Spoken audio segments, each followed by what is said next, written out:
শীতের সময় আমরা অনেকেই কিন্তু অনেক রকমের কমফোর্টার ইউজ করি। আমরা অনেকেই ভেবে থাকি যে এই কমফোর্টারগুলি ওয়াশ করা বেশ অনেকটা কঠিন, কিন্তু আসলে সেরকমটা নয়। আমি একদম নিজের হাতে আমি এই কমফোর্টারগুলি ওয়াশ করে থাকি। এই জন্য ভাবলাম যে আজকে আপনাদেরকে একটু দেখিয়ে দেই যে আমি কিভাবে ওয়াশ করি, হয়তো বা আপনাদের একটু হলেও সুবিধে হবে।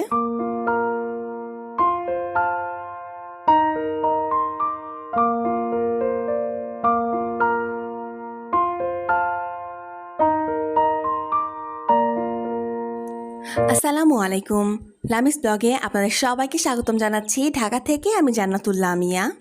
আশা করছি যে যেখান থেকে বসে আজকে আমার ভিডিওটি দেখছেন, আল্লাহর রহমতে সবাই ভালো আছেন এবং সুস্থ আছেন।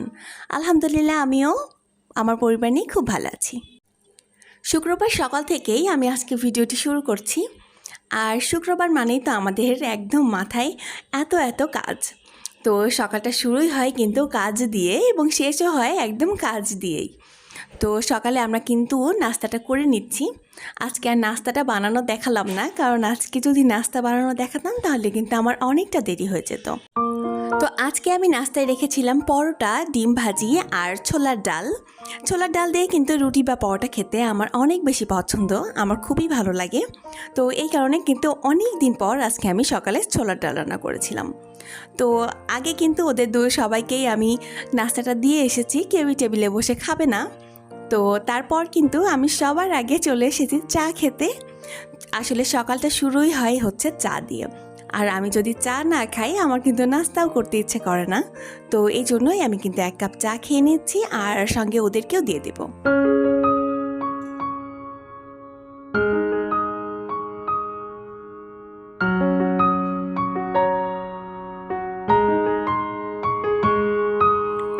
যাদের বাসায় ছোট বেবি আছে সেই মাগুলিকে কিন্তু একটু ট্রিক্স খাটিয়েই কাজগুলি শেষ করতে হয়। তো আমি করি কি, যে যেই দিন আরহামের বাবা বাসায় থাকে সেই দিনকে কিন্তু টুকিটাকি কাজগুলি সেরে নিই। যদিও বা আমার আরহাম এখন একটু বড় হয়ে গিয়েছে, ও কিন্তু তেমন একটা জ্বালাতন করে না, দেখা যাচ্ছে ও একাই খেলে। আর যেহেতু ওর ফুপি এখন বাসাতে আছে, এখন তো আমাকে একেবারেই সেরকম জ্বালায় না।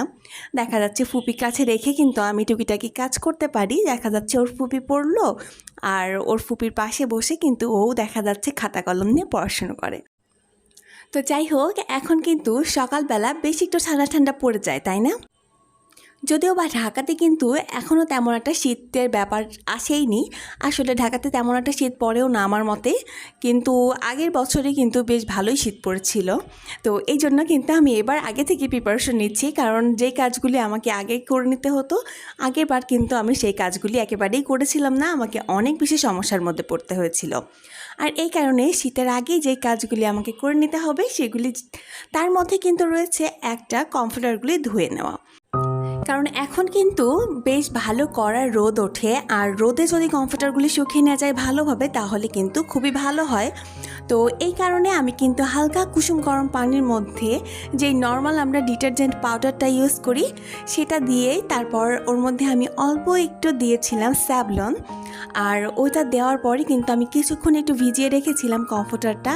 আর তারপর আমি করেছিলাম কি, যে একটা ছোট যে ব্রাশগুলি দিয়ে আমরা কাপড় চোপড়গুলি ওয়াশ করি সেই ব্রাশগুলি দিয়ে হালকা একটু, একদমই হালকা হাতে একটু ঘষে নিয়ে তারপর কিন্তু পানি দিয়ে ধুয়ে নিয়েছিলাম। আর এরপর আমি সুন্দর করে ওটাকে নেড়ে দিয়েছিলাম, মানে এটা কিন্তু আমি ছাদেও মেলে দিইনি, আমার যে ছোট্ট একটা বেলকনি আছে বেলকনির মধ্যেই দিয়ে দিয়েছিলাম। কারণ আমার ব্যালকনিতে অনেক বেশি রোদ আসে, একদম কড়া রোদ। তো এই কারণে আমি কিন্তু আর কষ্ট করে ছাদে দেইনি। আমার অনেকগুলি কাপড় ধুয়েছিলাম সেগুলি কিন্তু ছাদে দিয়ে এসেছিলাম আগেই। আর কমফোর্টারটা আমি করেছিলাম কি, যে ওয়াশরুমের মধ্যেই কিন্তু আমি ঝুলিয়ে রেখেছিলাম। এতে করে কিন্তু পানি যখন ঝরে গিয়েছিল তখন আমি ব্যালকনিতে দিয়েছিলাম। আর এইদিকে দেখুন, বেলকনিতে আসার পর দেখি যে এই যে ডোরের এই সাইডটাতে একদম নিচে এত বেশি ময়লা হয়েছিল। আসলে এই যে বৃষ্টি টিষ্টিগুলি হয়েছিল তার মধ্যে কিন্তু আমি এগুলি একদমই ওয়াশ করিনি, আর এই কারণেই এত বেশি ময়লা হয়ে গিয়েছিল।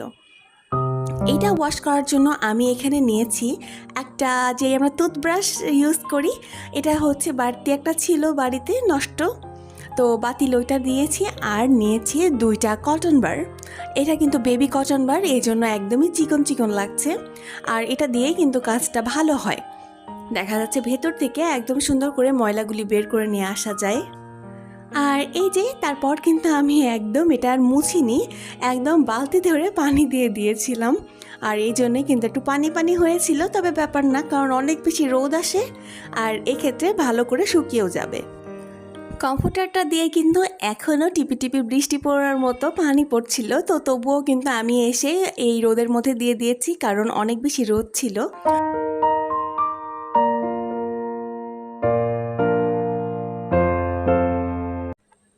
এত বেশি কাজ করছি আর কাজের ফাঁকে কিন্তু আপনাদের সঙ্গে একটা কথা বলতে ভুলে গিয়েছি। তো ভিডিওর এই পর্যায়ে এসে আমার সঙ্গে যারা রয়েছেন তাদেরকে একটা রিকোয়েস্ট করে নিচ্ছি আমার আপু ভাইয়া এবং আন্টিদের কাছে। আমার এই ভিডিওটি যদি আপনাদের কাছে একটুও ভালো লেগে থাকে তাহলে প্লিজ আমার ভিডিওটিতে একটি লাইক দিয়ে যাবেন। আর যদি খুব বেশি ভালো লেগে যায় চাইলেই কিন্তু আমার চ্যানেলটি সাবস্ক্রাইব করে আমার পাশে থাকতে পারেন। আর আপনি যদি এই জাতীয় ভিডিওগুলি পছন্দ করে থাকেন তাহলে আমার চ্যানেলটি ভিজিট করে আসতে পারেন, সেখানে এই জাতীয় কিছু ভিডিও রয়েছে, হয়তোবা আপনার ভালো লেগে যেতে পারে। এই সমস্ত টুকিটাকি কাজ করতে কিন্তু বেশি সময় লাগে। দেখা যাচ্ছে মনে হচ্ছে যে এই একটা মাত্র কাজই তো করলো, কিন্তু এতটা সময় কেন যে গেল। এই সমস্ত কাজ করার পর আমি কিন্তু ঝটপট করে যে রান্নাঘরে চলে এসেছি, কারণ দুপুরে তো খাওয়া দাওয়া করতে হবে। তো এই কারণে একেবারে শর্টকাটে আজকে রান্নাবান্না সারছি। আমার একটু যেদিনকে কিন্তু তাড়াতাড়ি রান্না করার একটা চাপ থাকে সেদিনকে আমি একদম ঝটপট করে পোলাওটা চুলায় দিয়ে দিই। আর পোলাওয়ের সঙ্গে কিন্তু একটা কোনো কিছু হলেই কিন্তু হয়ে যায়। আর আজকে কিন্তু পোলাওয়ের সঙ্গে আমি একদম অন্যরকম করে একটু মাংস রান্না করে নিচ্ছি, আর খেতে কিন্তু মাশাআল্লাহ অনেক মজা হয়েছিল। প্রথমে আমি মাংসগুলিকে করে নিয়েছিলাম যে হলুদ মরিচ এবং লবণ দিয়ে বেশ ভালো করে একটু মাখিয়ে একদম কড়া করে ভেজে নিয়েছিলাম। এরপর মশলাগুলো কষিয়ে তারপর কিন্তু আমি ওই ভাজা যেই মুরগিগুলি ছিল চিকেন সেগুলি কিন্তু দিয়ে দিয়েছিলাম। আর এভাবে রান্না করলে কিন্তু অনেক মজা হয় খেতে। আমি কিন্তু কালকে রাতেই এই সুজির বরফিগুলি করে রেখেছিলাম, যদিও বা কাটা হয়েছিল না, ভেবেছিলাম যে সকালে খাবো, তারপর আসলে মনেই ছিল না যে পরোটার সঙ্গে সুজির বরফিগুলি দেব। তো পরে যখন আমরা দেখলাম যে ফ্রিজে ওগুলি রয়েছে, তো এই জন্য আমি কিন্তু সুন্দর করে ওগুলিকে কেটে নিয়েছি, আসলে সামনে থাকলে কিন্তু খাওয়া হয়ে যাবে। তো আজকে তেমন একটা কিছুই করতে পারিনি, শুধু পোলাও করেছিলাম, সঙ্গে আমি একটু বেগুন ভাজি করেছিলাম, আর ছিল মজাদার চিকেন রান্না, আর সঙ্গে তো লেবু থাকবেই। তো খুব বেশি একটা কিছু করিনি, এগুলি দিয়েই কিন্তু আমরা বেশ মজা করে খেয়েছিলাম।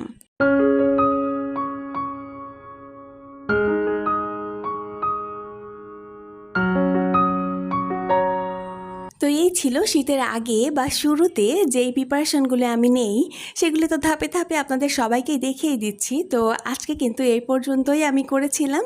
তো পরবর্তীতে দেখা যাচ্ছে যে আরও যদি কিছু করি তাহলে হয়তো আপনাদের সঙ্গে শেয়ার করব। তো আজকে ভিডিওটি এই পর্যন্তই রাখছি, দেখা হয়ে যাবে পরের ভিডিওতে ইনশাল্লাহ। ততক্ষণ পর্যন্ত সবাই ভালো থাকুন, সুস্থ থাকুন, সবাইকে খোদা হাফেজ, আসসালামু আলাইকুম।